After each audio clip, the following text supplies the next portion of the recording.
Siempre he escuchado historias sobre la casa Matusita, ubicada en el corazón de Lima.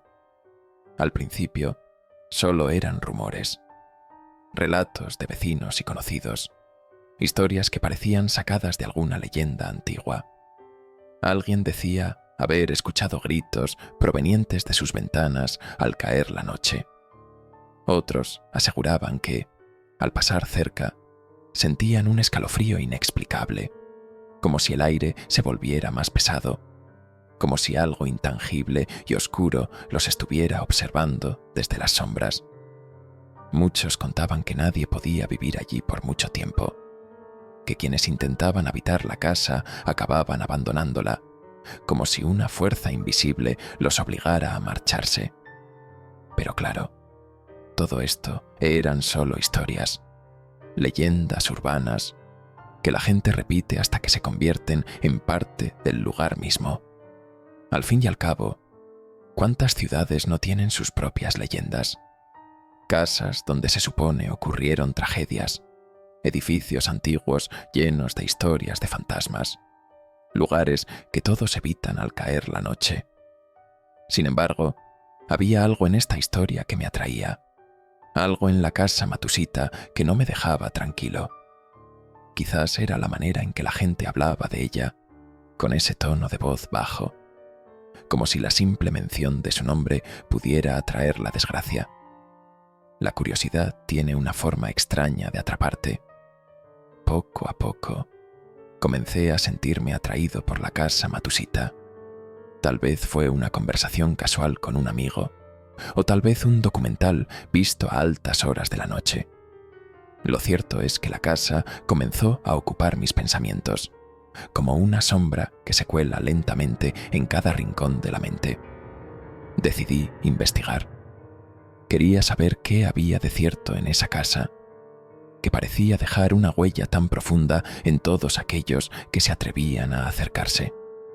¿Podría ser verdad que algo maligno habitaba allí? Algo que escapaba a la razón y desafiaba toda lógica. Algo que confrontaba a cualquiera con el terror en su forma más pura. Comencé por investigar su historia. Descubrí que fue construida hace varias décadas y que en un principio no había nada fuera de lo común en ella. Una casa como tantas otras, ubicada en el centro de Lima, con una fachada modesta y ventanas que miraban al bullicio de la ciudad. Pero un día, algo oscuro sucedió entre sus paredes. La historia cuenta que, durante una cena, una discusión acalorada terminó en una tragedia violenta. Algunos dicen que fue una pelea que se desató entre los invitados, una acumulación de odio y resentimiento que explotó de la peor manera posible. Otros aseguran que fue una venganza planeada, que uno de los invitados tenía un motivo oculto y decidió acabar con todos los presentes, en un acto de furia indescriptible. Desde entonces, la casa Matusita nunca volvió a ser la misma. Esa tragedia, fuera cual fuera su naturaleza, parecía haberse quedado impregnada en las paredes, como un veneno invisible que aún emanaba. Fue entonces cuando decidí dar un paso más.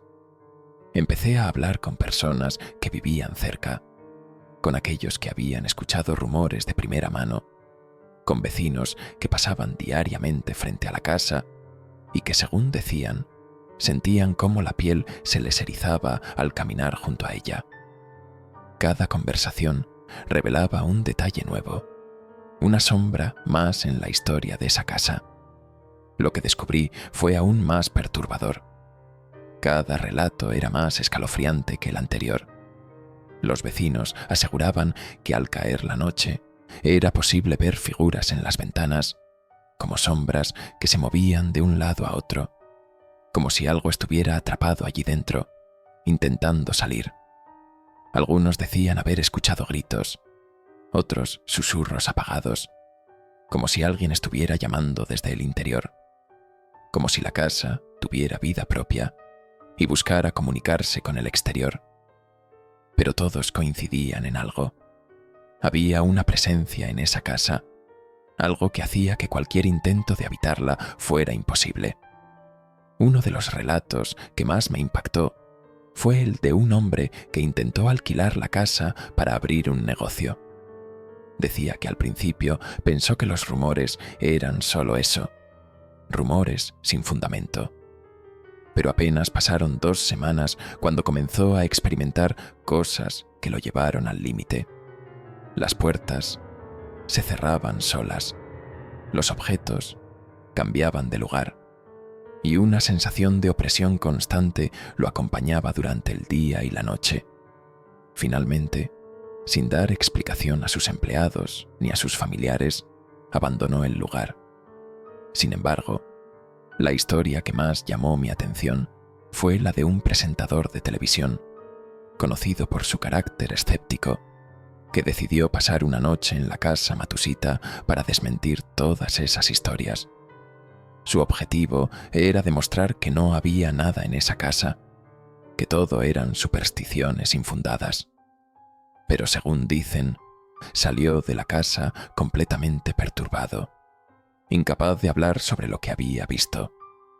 Desde aquel día, su comportamiento cambió radicalmente y jamás volvió a mencionar su experiencia en la casa. Su silencio se convirtió en una advertencia para todos aquellos que pensaban acercarse, como si la casa hubiera cobrado su cuota en él, dejándole marcado para siempre. A pesar de estos relatos, mi curiosidad creció aún más. Sabía que no estaba solo en mi interés por el misterio de la casa Matsushita. Otros habían intentado investigar el lugar, tratando de capturar alguna prueba de lo inexplicable. Algunos lograron grabaciones de ruidos extraños, golpes en las paredes, puertas que se cerraban sin motivo aparente. Otros hablaron de la sensación opresiva que sentían al estar dentro, como si algo los estuviera observando desde las sombras, esperando el momento adecuado para manifestarse. A medida que seguía escuchando historias, comencé a sentir una atracción irresistible hacia la casa. No podía dejar de preguntarme si realmente había algo allí, si todas esas experiencias eran producto de la sugestión, o si, de verdad, la casa Matsushita albergaba algo mucho más oscuro, algo que no quería ser descubierto, algo que aguardaba en el silencio, esperando el momento en que alguien se acercara lo suficiente para revelarse. Fue entonces cuando escuché hablar de la teoría de la maldición. Algunas personas creen que la tragedia inicial no fue el comienzo de todo, sino el catalizador que desató una serie de eventos que ya estaban predestinados. Dicen que la casa está construida sobre un terreno cargado de energía negativa, un lugar que absorbe y amplifica las emociones de quienes cruzan su umbral. Otros piensan que las muertes en la casa liberaron una fuerza que quedó atrapada, alimentándose del miedo de aquellos que se acercan. La idea de que la casa Matsushita estuviera maldita me resultaba perturbadora, pero no podía ignorarla. A medida que profundizaba en la historia, comencé a entender por qué este lugar se había convertido en una leyenda urbana. No era solo la casa, ni las sombras en sus ventanas, o los gritos que algunos aseguran haber escuchado. Era algo más profundo. Era el miedo colectivo que rodeaba el lugar, el terror de la gente al hablar de él. Era como si la casa se alimentara de esas historias, como si cada relato le diera más fuerza, como si se tratara de una criatura que necesitaba de ese miedo para sobrevivir. Finalmente, me decidí. Sabía que debía ir a la casa. No planeaba pasar la noche en su interior, pero necesitaba verla de cerca, sentir esa atmósfera de la que tanto había escuchado. Me acerqué a ella al atardecer, cuando las sombras comenzaban a alargarse y la ciudad de Lima se cubría de una tenue penumbra. A medida que avanzaba, sentía cómo la casa me llamaba, como si un susurro en mi mente me empujara a seguir adelante, a cruzar la línea de lo desconocido. Cuando estuve frente a ella, experimenté algo que jamás olvidaré, una sensación de opresión, como si el aire a mi alrededor se volviera denso y pesado, cargado de una energía que parecía venir de otro tiempo. Miré las ventanas, aquellas que muchos aseguraban ver en movimiento, y por un instante tuve la impresión de que alguien me observaba desde el interior. Fue solo un segundo, un parpadeo, pero fue suficiente para hacerme retroceder, como si algo en mi interior reconociera el peligro antes de que mi mente pudiera reaccionar. No pude avanzar más. Algo en mí se rebeló, como si mi cuerpo entendiera el peligro antes que mi mente. Sentí un escalofrío recorrer mi espalda y comprendí por qué tantos habían advertido sobre la casa Matsushita. No era solo una historia, no eran rumores o supersticiones.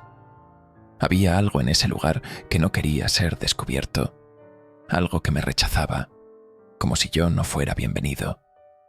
Mientras me alejaba, comprendí que el misterio de la casa Matsushita era mucho más que un simple caso paranormal. Era un símbolo del miedo, una advertencia de que hay cosas en este mundo que no deben ser investigadas. Me quedé con la duda, con la incógnita de si algún día alguien descubrirá la verdad completa sobre ese lugar. En el fondo, creo que es mejor que algunos secretos permanezcan ocultos.